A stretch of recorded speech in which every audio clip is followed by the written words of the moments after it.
बिहार में क्यों नहीं ये लोग गए दरभंगा, क्यों नहीं गए ये लोग अरवल, क्यों नहीं गए ये लोग मुजफ्फरपुर? अभी बछवाड़ा में सर एक छोटी सी बच्ची के साथ दुष्कर्म करके 10 साल की बच्ची, उसको तेजाब छिड़क कर उसको जलाकर मार दिया गया। उसके शरीर को अपने ही घर में 10 फीट गड्ढे में उसको दफना दिया गया। दलित महिला के साथ सर मुजफ्फरपुर में दुष्कर्म करके उसके शरीर को 2 टुकड़ों में काटकर अर्धनग्न व्यवस्था में सर खेत में फेंक दिया गया। क्यों नहीं गए ये लोग वहां पर? अपने गठबंधन को तो मजबूत करने गए, पर क्यों नहीं ऐसे परिवारों से जाकर मिले? बिहार के डीजीपी छोड़कर भाग गए। बिहार में कोई डीजीपी नहीं है। नीतीश कुमार जी के भ्रष्टाचार के भट्टी में भेंट चढ़े बिहार के डीजीपी आरएस भट्टी। कोई सुशासन नहीं है, कोई व्यवस्था नहीं है। बहुत ही आनंद आ रहा है। यहाँ की बहुत ही अच्छे भक्त हैं, श्रद्धालु हैं और पढ़े लिखे वर्ग हैं। जहाँ दरबार हमारा हो रहा है ये सीमित जगह है, इसमें 5,500 लोगों बैठने की ही व्यवस्था है। रहा सवाल दूसरा, अनेक दरबार होते हैं, जैसे हमारे यहाँ बहुत सारे कथावाचक हैं जिनके में लाखों लोगों की भीड़ होती है। बहुत सारे ऐसे लोग हैं जो गुरु हैं, जो सचार हैं, उनकी बहुत बड़ी लंबी कतार लगने लगती है। तो सबका अलग अलग अंदाज है, सबका अलग अलग तरीका है और सबका अलग अलग मार्केटिंग है और सबके अलग अलग तरीके से भीड़ का बुलाने का एक सिस्टम होता है।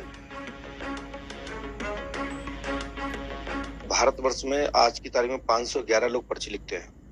कोई अकेले यही नहीं जिनका आप नाम ले रहे हैं। ये तो अभी बच्चे हैं, दूध के दांत भी नहीं गिरे इनके।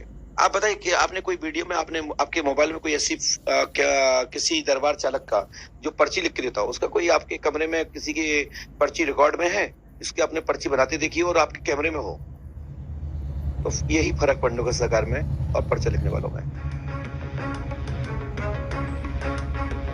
जो भी नेतागण हैं सब मेरे भक्त हैं, अनुयायी हैं, शिष्य हैं। भाजपा के मेरे शिष्य हैं, यहाँ पे कई हैं। हमारे कांग्रेस के भी यहाँ बिहार में कई शिष्य हैं जो पंडुकर धाम जाते रहते हैं। तो यहाँ पर हमारे शिष्यों की कोई कमी नहीं है। कई मंत्री हमारे शिष्य हैं, कई विधायक हमारे शिष्य हैं। मैं नाम यहाँ किसी का नहीं लूंगा क्योंकि मैं किसी के लिए प्रचारक बनकर नहीं आया हूँ। तो उनका भाव क्या है मैं इस विषय पर नहीं कह सकता, क्योंकि उन्हें कहीं पढ़ा होगा, किसी शास्त्र पुराण ने अनुमति दी होगी कि जिसके मांग में सिंदूर नहीं, गले में मंगलसूत्र नहीं, तो कब्जा कर ले। तो वो उन पे भी लागू हो सकता है, उनकी बहनों पे भी हो सकता है, उनके पिताजी पे हो सकता है, उनकी माँ पे भी हो सकता है। ये सबके लिए हो सकता है, किसी के लिए भी हो सकता है। ये इस शब्द का मैं उनका घोर निंदा करता हूँ। उन्होंने माता बहनों के प्रति यदि उनके मुखारन से ये शब्द निकले हैं तो टोटल गलत निकले और वो गुरु नहीं हो सकते, वो एक आचार्य नहीं हो सकते। जनता के सवाल को लेकर के लड़ाई लड़ रहे थे कि हमें बिजली दो, कटौती ना हो। अच्छा, जहां स्मार्ट मीटर है वहां तो और आतंक का मतलब, बिजली का मतलब, स्मार्ट मीटर का मतलब आतंक। भोचर बढ़ाए और पता चला कि हमारे कूपन में भोचर था 3350 का, 3400 का, अब बचा मात्र 300। फिर से अब भोचर बढ़ा। तो स्मार्ट मीटर आतंक मीटर है।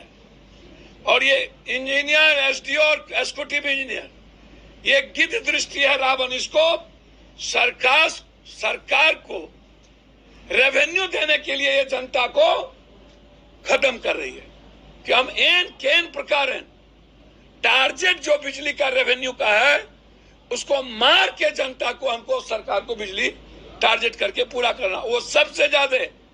चूंकि एक बात इसको समझिए और ये समझना बहुत जरूरी है, फैक्ट्री वाले से एग्जीक्यूटिव इंजीनियर, बिजली के इंजीनियर पैसे लेकर के उसको नहीं काटते हैं, बड़े घर को नहीं काटता है, क्योंकि उससे उसका सेटिंग है।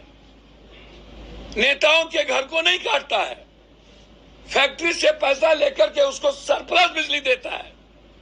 और गांव में किसान को, लोअर क्लास को, मिडिल क्लास को, वर्किंग क्लास को के लिए ये रावण बन चुका है। पूरी जांच चाहते हैं हम, जहां छोटी बड़ी उद्योग है वहां पर ये पैसा लेकर के उसको सरप्लस बिजली देता है।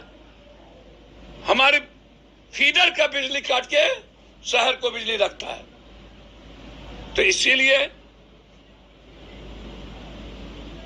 सारे मुखिया संघ के अध्यक्ष से लेकर सब पर केस कर दिया गया। सबको डराया जा रहा है, धमकाया जा रहा है।